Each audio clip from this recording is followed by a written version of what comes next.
Bună, dragii mei! Bine ați venit, bine ați revenit! Eu sunt Meme și, ca de obicei, vă aduc aminte cât de minunați sunteți. Nu, n-am luat o razna, voiam să vă citesc ceva.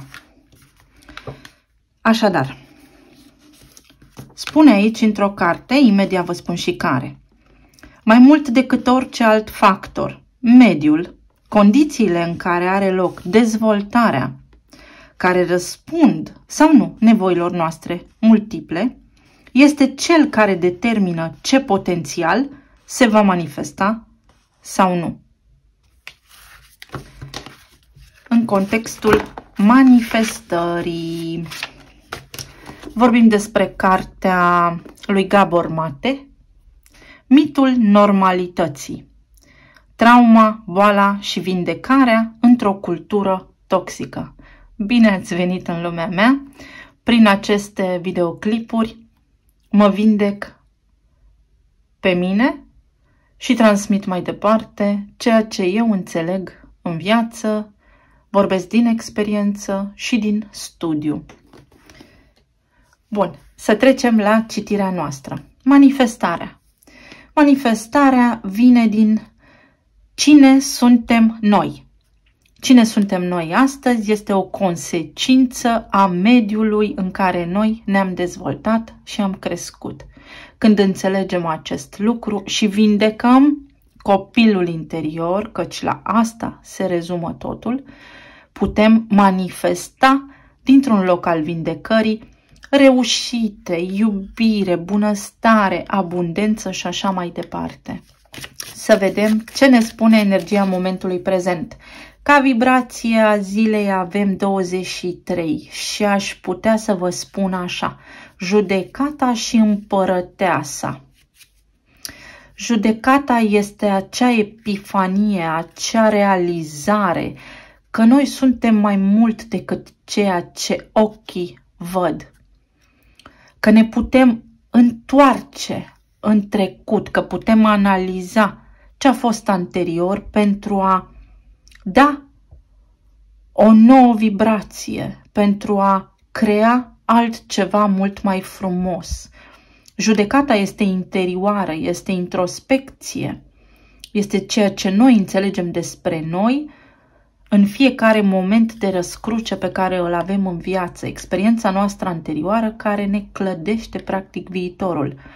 Împărăteasa naște în permanență ceea ce noi înțelegem. Cât credem, atât primim. În Lenormand avem șoarecii care macină.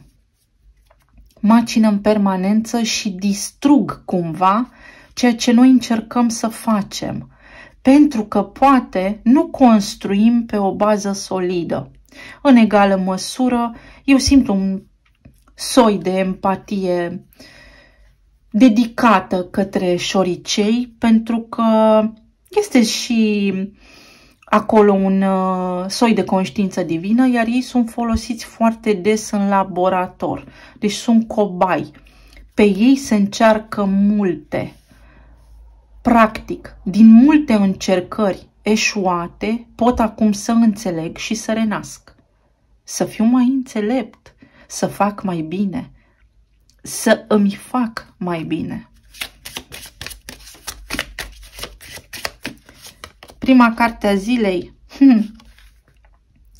Să sărbătoresc, să încetinesc ritmul și să mă sărbătoresc pe mine. 29 sau 11, cifră maestră. Este o alegere dacă în loc să mă uit la lucrurile care nu au funcționat, mă uit la ceea ce a fost și culeg de acolo doar ceea ce mi-a servit. Este o zi pentru sărbătoare.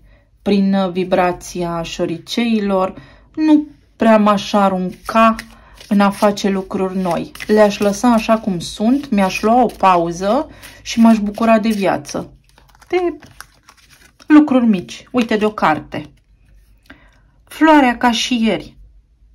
Găsește-ți adevărul, fii sincer cu tine însuți, însăți. ai curaj, își ține mâna pe plexul solar, da? Pe pântec, de unde împărăteasa naște. Mi-e frică. Este un program al fricii aici. Am rădăcini, da? Părul nostru se electrizează, deci este electromagnetic, este cristalin. Este coroana copacilor, da? Care transmite. Ca și frunzele se regenerează. Mi-e frică să o iau de la început sau mi-e frică să nu rămân fără păr sau fără ce am eu important în viața mea acum. Sunt speriat. Dar plexul solar spune, trebuie să ai încredere în tine.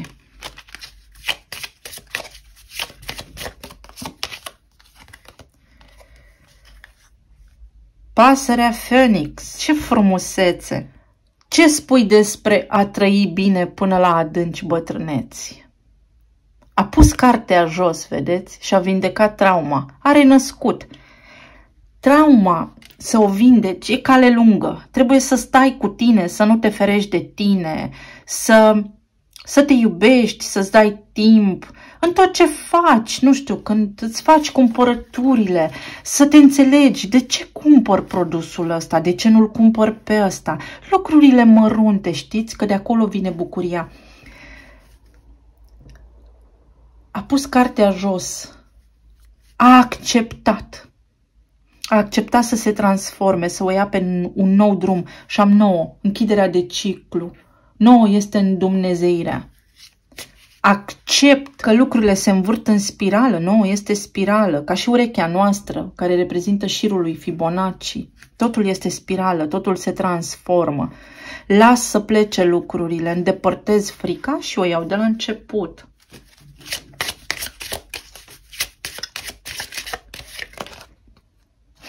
Ca și ieri, inspirație și curaj. Curaj pentru noi începuturi. Apar cărțile astea, dragilor, pentru că vine Pluto învărsător. Și Pluto învărsător spune noi oamenii și puterea ea noastră. Și Saturn în pești va organiza mintea și structura și se va duce cumva, pești înseamnă subconștientul, va lucra la subconștientul nostru, va scoate una câte una la suprafață ideile, temerile, fricile, traumele pentru a fi conștientizate. Și aici spune, centrează-te și împământează-te, devină realist, întoarce-te în concret. Care este realitatea ta imediată, pentru că de aici manifesti? Ce se întâmplă în viața ta, pentru că din ce se întâmplă în viața ta acum manifesti? Vrei bine? Trebuie să fii bine cu tine, să ai încredere în tine, nu să-ți fie teamă.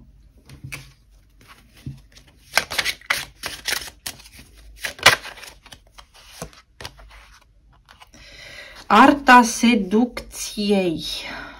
Acesta este Pluto în Capricorn, la grad anaretic. Aici este Venus, care acum s-a dus în Berbec, și Pluto, care mai stă acolo până pe 23 martie și spune, ești sigur, energia masculină și energia feminină. Ești sigur, ești sigură că asta îți dorești? Și Venus spune, am curaj să merg către ceea ce îmi doresc. 14 este cumpătarea, un echilibru între energia feminină și cea masculină. Energia masculină are curajul, este stabilitatea, împăratul 4. Energia feminină este împărăteasa, ea creează. Lasă lucrurile în sarcina energiei masculine și înțelege rolul. Energia feminină este cea care stă în recepție, este iubirea. Mă iubesc pe mine și mă echilibrez pe mine.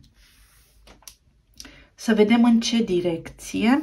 Uite, vreau să-l folosesc pe ăsta, că e foarte plutonian așa. Îmi place maxim.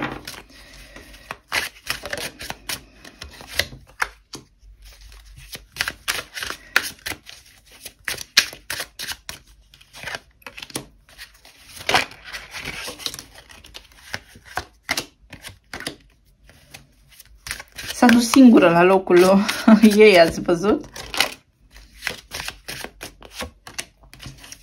Magic. Ne lipsește ceva. Uite. Ne lipsește un detaliu. Ne lipsește un detaliu.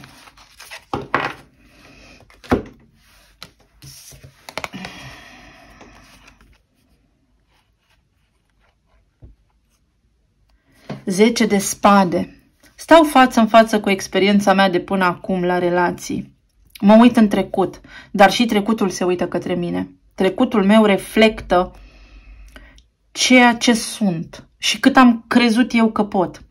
Pentru că întotdeauna, din frică, m-am pus într-o poziție de inegalitate și am fost tratat inegal. Am depins de alții, o situație de codependență care a tot evoluat. Foarte interesantă citire.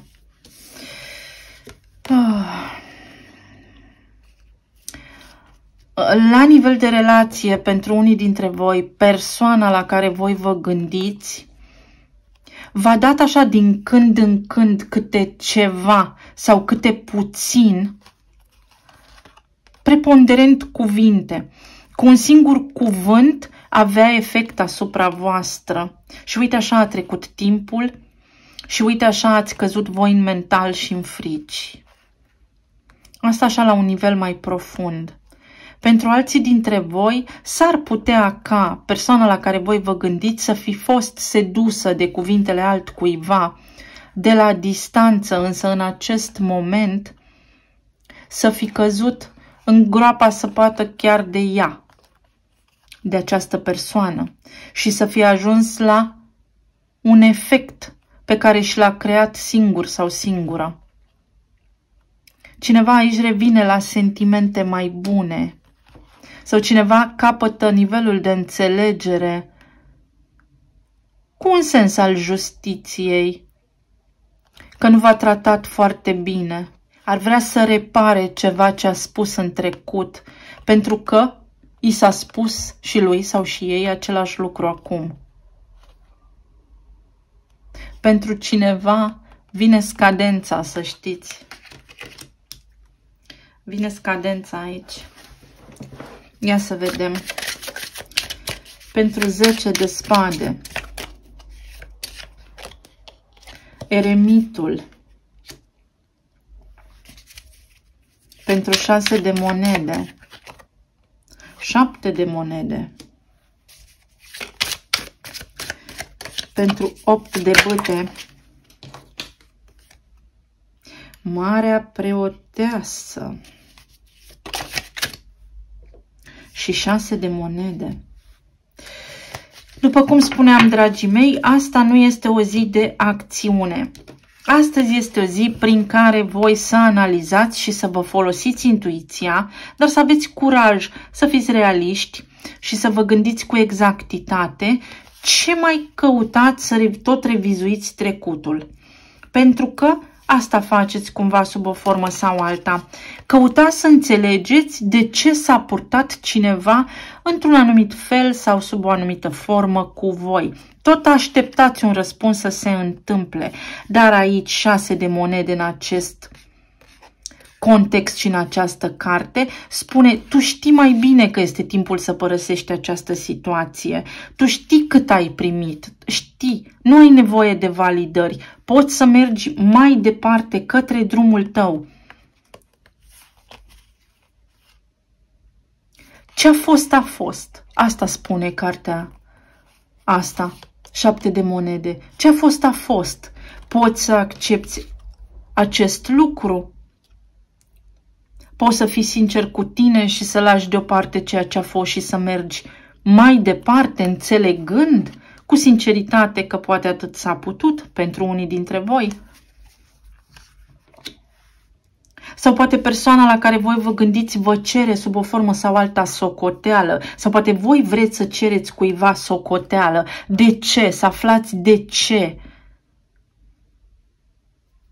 Cărțile spun, indiferent de momentul acela, indiferent de ceea ce s-a întâmplat între voi. Este timpul să mergi mai departe. Cu cât amâni mai mult, cu cât cauți mai mult să înțelegi, cu atât te îndepărtezi mai mult de tine. Pentru că există acolo undeva convingerea că voi nu ați făcut de ajuns. Împăratul, stabilitatea, energia masculină. Energia masculină, iată, nu a dat suficient de mult. Sau acela dintre voi care a fost mai axat pe partea materială. Posibil persoana la care voi vă gândiți să fie avut niște traume de abandon, da? Dar mai mult decât abandon, niște traume la nivel material în copilărie sau la nivel de stimă de sine și tocmai pentru că nu are un punct de reper autentic în viața sa, să se fi comportat imatur sau să nu fi dat dovadă de stabilitate. Să fie așa ca un fluture social care astăzi spune ceva, mâine spune altceva. 8 de bâte este genul acela de arhetip care vorbește, dar nu face. Iată, 10 de bâte. Posibil să fie avut parte așa de o interacțiune din aceea de genul ciocanului Thor, magnetică, electrică, dar să fi fost o interacțiune care s-a consumat repede.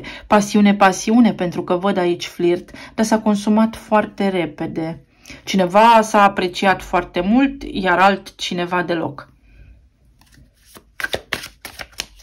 Persoana la care voi vă gândiți acum suportă consecințele propriilor acțiuni. Marea preoteasă din nou. Nu vă spune, dar în sinea lor să știți că recunosc catastrofa creată. Iată, 5 de cupe. Dacă cineva v-a greșit, această persoană regretă. Iar pentru voi este momentul să nu mai plângeți și să mergeți mai departe, pentru că vă consumă pe interior această traumă, această durere sau inconsistența cuiva care a venit și a plecat din viața voastră așa periodic, să spunem. Și să ieșiți din această conjunctură care v-ar fi putut aduce foarte multe provocări și să deveniți împărat, pentru că împăratul este stabil și voi puteți atrage în viața voastră foarte ușor aici pe cineva care de această dată să vă accepte așa cum sunteți, să vă placă așa cum sunteți și să vă găsească atrăgători pentru care să fiți de ajuns. Pentru cei care sunteți căsătoriți aici, văd că aveți multă neclaritate, văd că aveți o luptă pentru orgolii sau văd că aveți, nu știu, niște lucruri care nu ies la suprafață, nu funcționează bine sau că niciunul dintre voi nu acceptă cumva că trebuie să existe egalitate. Fiecare vrea să-și impună un punct de vedere aici, iar acest lucru vă duce la neînțelegere, adică nu ajungeți la un numitor comun dacă fiecare își spune punctul de vedere și fiecare are adevărul lui. O relație în doi trebuie să ajungă la un numitor comun, cel puțin la o doză de respect reciproc, ori aici lipsește și respectul. Cineva dă și cineva așteaptă. Pentru aceia care sunteți singuri, vă lăsați consumați de niște lucruri care să știți că sunt în subconștientul vostru. Aici aveți o teamă teribilă de succes. Vă este frică de relații, da, frică de relații. Tocmai de aceea sunteți reținuți cumva în trecut. Ce poate apărea aici? Cine este acest împărat?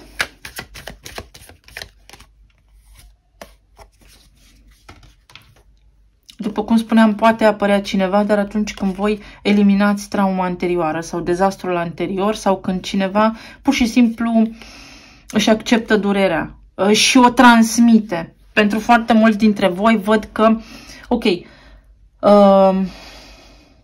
am fost părăsit sau părăsită, dar nu vorbesc despre asta sau nu pot accepta asta și tot caut să înțeleg de ce.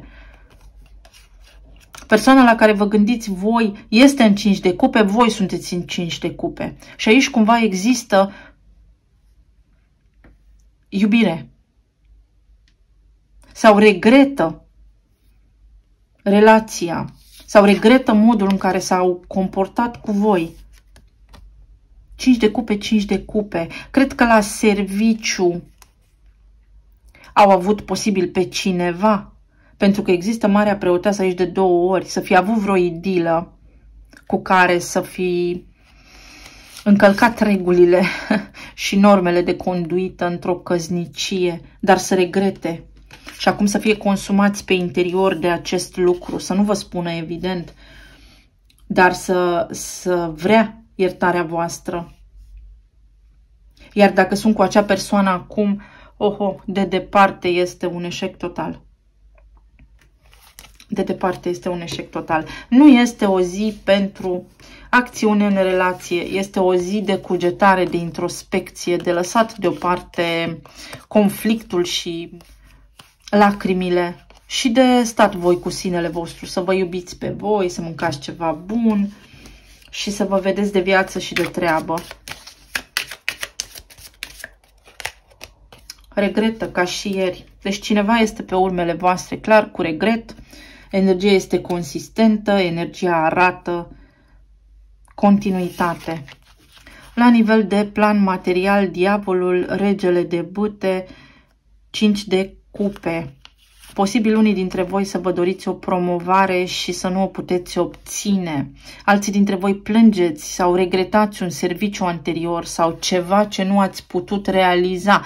Poate nu sunteți cu termenele la zi în ceva ce vă doriți sau poate primiți niște reproșuri la locul de muncă față de realizările voastre sau poate nu reușiți să duceți la bun sfârșit sau așa cum vă doriți voi. To-do-ul, lista de activități pe care o doriți și acest lucru vă scade vibrația, vă necăjește sau poate sunteți nevoiți să vă duceți la un serviciu care nu vă place, deși voi aveți o pregătire profesională sau o educație mai bună decât rolul în sine sau decât cerința postului. Dar aici există 2 de cupe, însă voi din captivitatea în care vă regăsiți cu diavolul aici, împinși de rutina voastră, nu puteți vedea succesul pe care îl aveți în față și modul prin care să rezolvați acest lucru. Nu trebuie decât să vă ridicați și să faceți un pas înainte, curaj și inspirație către ceea ce vă doriți, pentru că vă va bucura sufletul. Soluții sunt. 6 de bâte, iată succes, soluții sunt și rezolvare pentru ceea ce vă apasă aici pe plan profesional există. Magicianul, doar să pocniți din degete, doar să vă doriți acest lucru. Va fi o foarte lungă perioadă de timp, mult pusă amprenta pe berbec. Vom avea 2 luni noi în berbec. Să începem, să ne reconstruim, să ne redefinim. Reconversie profesională, ajustarea bugetului, achitarea datoriilor. Înțelegeți, foarte mult suntem susținuți în această direcție, dar vă reamintesc de ceea ce am spus ieri aici, trebuie să luăm funia. Să iau și aici o carte.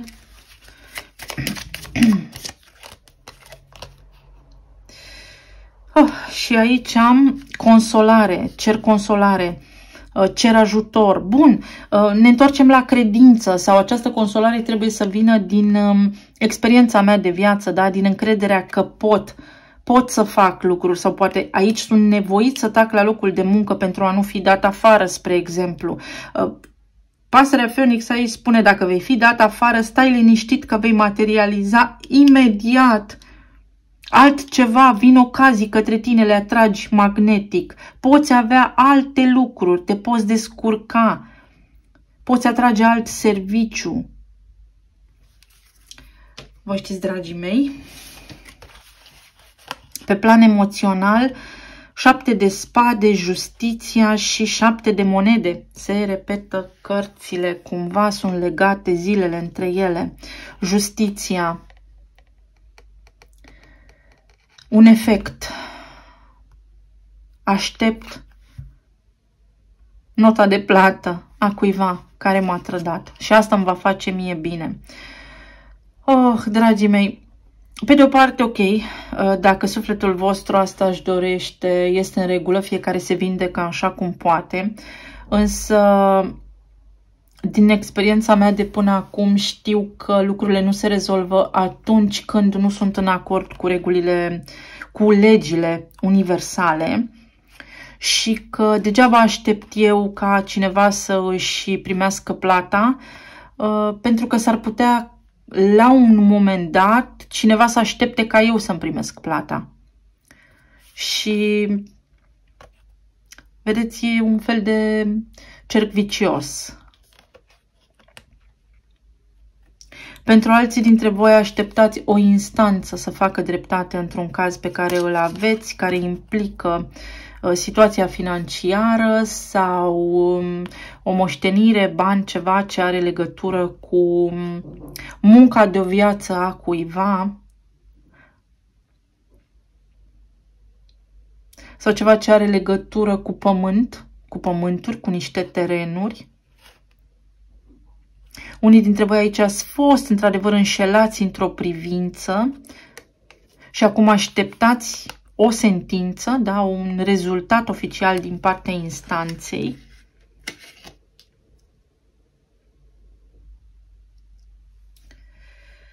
Interesantă energia. Ce set nu am folosit pe acesta? 7 de spade. 3 de monede, lucrurile se vor debloca. Dacă așteptați cineva să-și primească plata și-o va primi, nu scapă nimeni de legea cauzei și a efectului. Pentru 7 de monede, soarele, răspunsul oficial pe care îl puteți primi aici, că vorbim despre instanță, că vorbim despre ceva legat de sănătatea voastră, este unul pozitiv, pozitiv în sensul bun. Iar pentru justiția este 6 de spade și vă eliberați. Mergeți mai departe către vindecare, către drumul vostru, iată, lumea, da, ieșiți din niște blocaje, da? Pe plan emoțional vă eliberați. Vi se face dreptate într-o privință, ceva ce voi așteptați sau ceva mult așteptat de sufletul vostru, cu care cochetați de ceva vreme, se întâmplă.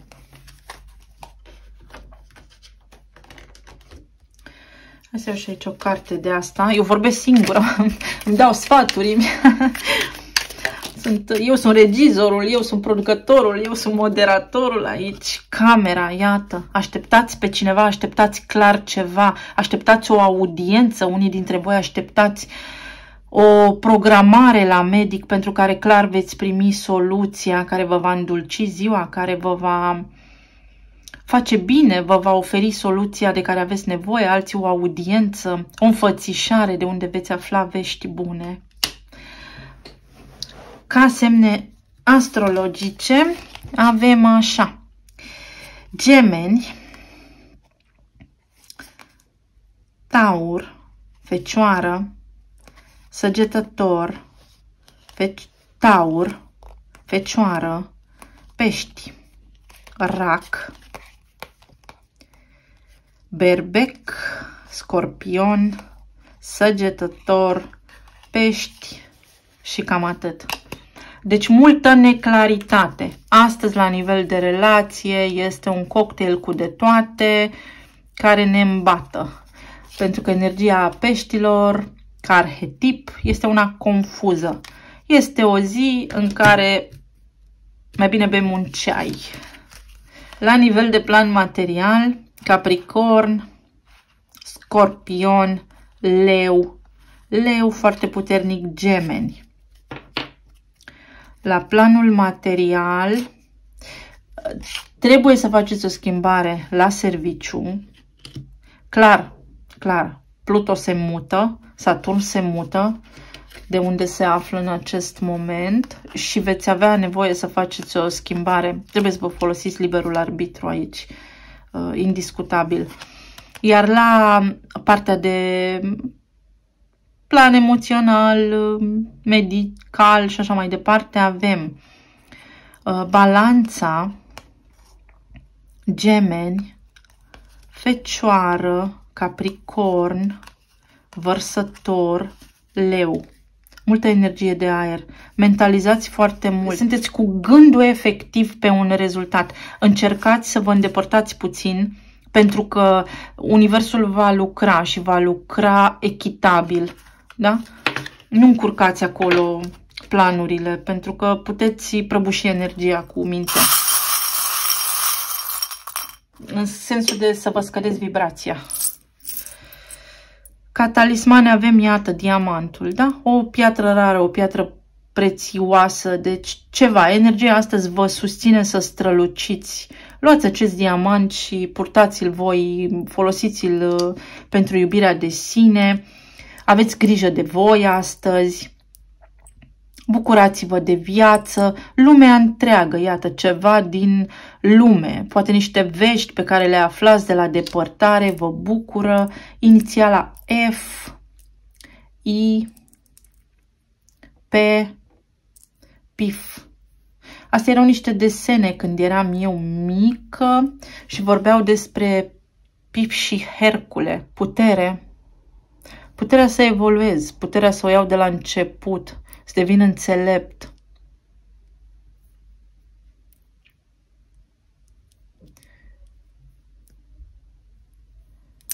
Talismane foarte bune. Am de 2 ori să te bucuri, să te bucuri. Cheia vine din if. Din a renunța la limitări. If înseamnă dacă. Condiționări. În software, în programare, da? Nu vă mai condiționați, nu vă mai încurcați existența. Aici mai văd PFI. Poate aveți ceva drumuri de făcut la instituții, iată aici, da? Le veți rezolva, veți găsi soluții pentru actele, orice fel de act, da? Eu am văzut pe FI, deci dacă aveți nevoie de acte la firmă, de, nu știu, acte pentru autorități și așa mai departe, veți ieși din aceste blocaje. Vă veți bucura, veți rezolva. Veți rezolva. Astea sunt autorități și aici am diamantul. Rezolv. Strălucesc. Voi veți rezolva. Prin energia voastră veți rezolva. Vă mulțumesc tare mult, dragii mei. Iar am vorbit mult. Ce să facem? Asta sunt. Vă îmbrățișez cu drag. Să fiți bine și sănătoși. Să ne reauzim cu bine. Pa, pa!